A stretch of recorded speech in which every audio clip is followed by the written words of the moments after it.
Extremely toxic best friend story time. So when I was in 8th grade, there was this boy. And this boy would go around telling almost every girl that he liked her. And I was one of those girls. And he would do stuff with all of us. And there were like 11 of us. So we all hated each other. Especially this one girl, and we're gonna call her Abby. And every time we saw each other, we would be super mean to each other. Well, a year passed, we stopped talking to this kid, and I bumped into her at homecoming and basically apologized. So after that, we became best friends. And everything was good until every time I told her about a guy, she would start talking to them. Like this one boy that I was Snapchatting and talking to, she accidentally sent nudes to him and said, "Oh, sorry, I meant to send them to my boyfriend." So then she called one of my other best friends and said, "No, it actually wasn't an accident." And of course he told me because he was my best friend. So I was like, whatever, and stopped talking to the boy. And she did it again, like for part 2. This is why you should always trust your gut. In the 1970s, a young couple decided to go for a late night hike in the woods. A couple minutes into their walk, and the man remembers thinking something's not right. He tells his girlfriend, but they just decide to ignore it and keep going, until he steps on something that felt really soft, like it was alive. Before he has a chance to see what he stepped on, they hear all this rustling in the bushes next to them and they bolt. Years later, that couple turns on the TV and a death row inmate who's about to be executed is being interviewed. And they ask him, "Was there ever a time that you were almost caught red-handed?" He responded, "Yes, one time. I was in the woods and a couple walked through and the man actually stepped on the body of a girl I had just killed. I was hiding in the bushes just a few feet away. They didn't see me." That couple had run into one of the worst serial killers of all time, Ted Bundy. My brother used to be obsessed with Call of Duty, COD 4, when he was like 12 years old. He had the headset and everything. And I don't know if you guys have ever heard someone play COD 4, but it kind of sounds like this. Get him. Get that mother. Go now. Yeah. You missed the fucking guy. God. So it's a super wholesome game, but to annoy my brother, I used to sit next to him and watch him while he played. And one day he was playing with someone who had the username Little Pickle. And at the time I was 10 years old and I really liked that username. I thought it was cute. So I changed all my usernames, AOL, email, Club Penguin, to Little Pickle. And then somehow my dad found out that I did that. And he thought Little Pickle was a really cute name too, so he started calling me that. And my brother for some reason didn't realize or didn't know. But my dad kept calling me Little Pickle for years and then it caught on, so my friends started calling me Little Pickle. When I graduated college, my parents made a sign that said, "Congratulations, Little Pickle." Then one day last year, my brother was like, "It's weird that people call you Little Pickle." And I was like, "Why is it weird?" He was like, "I remember there used to be this super creepy kid on COD 4 who only ever talked about his penis and he called it his little pickle. All he talked about was his dick." So now I'm 25 and people still call me Little Pickle. Meanwhile, there's some sketchy video gamer out there also calling his penis a little pickle, So this is a story time about my insane boss. So as a lot of you guys know, for 4 years, I worked as a Disney princess. It wasn't in Disney World or anything, it was a place locally. But it was still one of the most fun jobs I've ever had. Our boss, however, was her own kind of person. She was continuously going through cycles of being on and off with different boyfriends, and we could always tell if they were together or not by the way she treated us. Like, anytime there was a fight, she would always take it out on us. There was one time where we were just setting up in the back, and she walked back yelling, saying to stop gossiping about her. Literally none of us were even talking. She also had a massive issue with hoarding, so like all of the back rooms were filled with junk. She started to get a lot of calls from tax collectors, and she would always make one of us answer the phone. Eventually, they started to stop by, and she would just go hide. A couple weeks after this, I came in for work, and the entire place had been robbed. Things stolen, glass everywhere. And she told me my social security had been taken. However, I knew something was off. Like and share, and I'll do a part 2. So when I was a sophomore in high school, I had this teacher who would only let the students in her class use the restroom one time per semester.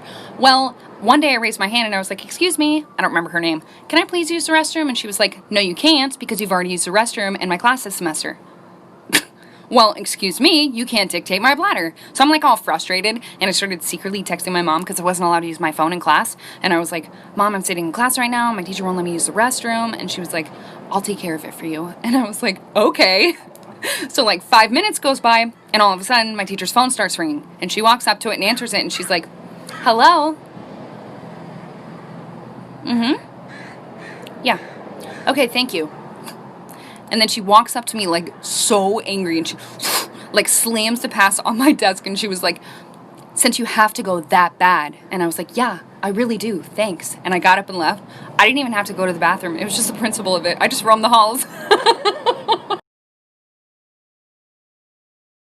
This is why you should always trust your parents. In 1990, a father and his 15-year-old son worked together at a gas station in Florida. One night, the boy was sitting outside on a break when he saw a crazy-looking woman walking towards the store. They were in a high-crime area and it was very late, so the boy turns around to look through the glass at his dad to see what he should do. His dad took one look at the woman and just shook his head, no, do not help her. The woman walks up to the boy and says, "Hey, my car's broken down, can you give me a ride?" Before the boy can answer, his dad bursts outside and says, "You need to leave here immediately."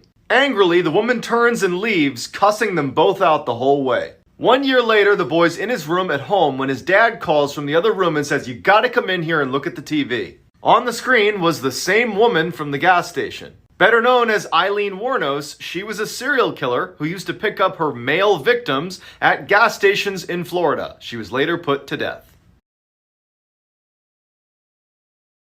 My daughter Savannah is the CEO of faking illness to get out of school. So when she does not feel like being there, she will go to the nurse's office and complain to them that she is really not feeling good so that they call me and I have to go get her. Well, one day after this happens, I walk into the administrative office and everybody is really concerned because Savannah is sitting in a chair like so dramatically like, "Hi, Mom." And like when I saw her, I burst out laughing. I was like, "Oh my God, are you okay?" And everybody looked at me like I was some really bad mom. Like, "Oh my God, why aren't you more concerned?" But as we were walking out, she was walking really slow and actually didn't look good. So even I was a little concerned. I was like, "Oh my God, honey, are you okay?" Until we got to the car when Savannah looks at me and goes, "You know what, Mom? I feel better now." And I was like, "Savannah, are you serious?" And she's like, "Mom, do you maybe want to go to Starbucks and have like a girls' day?" And I was like, "Honey, what kind of question is that?" You know I do. Story time about how I got caught skipping school almost every day of my senior year. So our school had just started this new thing where you fill out all your contact information online. And my dad was like, "Okay, yeah, just fill yours out." And it pretty much was who can pick you up, who can make early dismissals for you, who they can call if you're in trouble. Well, I decided to be a sneaky little bastard and put my boyfriend in for every single one of those contacts. I would start school around 7:30 a.m. and I would go to the nurse's office at like 9 a.m. and she would call and my boyfriend would act like my dad and be like, "Okay, yeah, just let her drive home." Well, my guidance counselor noticed after about 3 months of me never being at school. So she called the number hoping to speak to my dad, but instead she got my boyfriend. And he just thought it was a random person, so he didn't act like my dad, because neither of us knew. Like for part 2. This boy lied about his age just to date me. Story time. So back when my cute self was a senior in high school, there was this new girl that came to our school. Long story short, me and her ended up becoming super close. I went to her house, spent the night. Her family loved me. I mean, why wouldn't they? Anyways, she had a brother. We're gonna call him Binky. Me and Binky got pretty close. Now I want you guys to keep in mind, Binky didn't go to my school because their parents were divorced. So the sister who I was friends with lived with her mom, and Binky lived with his dad who lived in another city. But sometimes Binky would go to his mom's house, which is how I met him. Now that we got that out of the way, as me and Binky were getting closer, one day he asked me, "Hey, how old are you?" And I was like, "Oh, I just turned 17. How about you?" He told me, "Oh, I'm 17 too, but my 18th birthday is coming up." After a while, me and him eventually started dating. Then one day, I ran into his cousin who happened to go to my school. The rest of this story is crazy. So this is probably my favorite story about my cheating ex. As many stories as I have on him, this one happened after we were broken up. He had left me for a girl that he was seeing on the side, and we hadn't spoken in months. We had both blocked each other on pretty much everything. But as most girls do, I do have my fake Instagram account, and he seemed pretty happy in his new relationship. I believed that until I got a DM from a girl. She sent me screenshots of messages and fake accounts that he had made to communicate to her. So he had literally been cheating on the girl that he was with now with her the whole time. I literally don't understand people sometimes. Both him and I were in the same friend group, mostly because we pretty much grew up together. So I talked to another member of the group about what we should do. Now, I believe in karma and that people get what they deserve, but who's to say that I'm not karma? So we decided to show up to his house with not only the girl he was cheating with, but all the girls he cheated on me with. And take care of this, I kid you not, game show style. Follow, share, interact, and I'll do a part 2.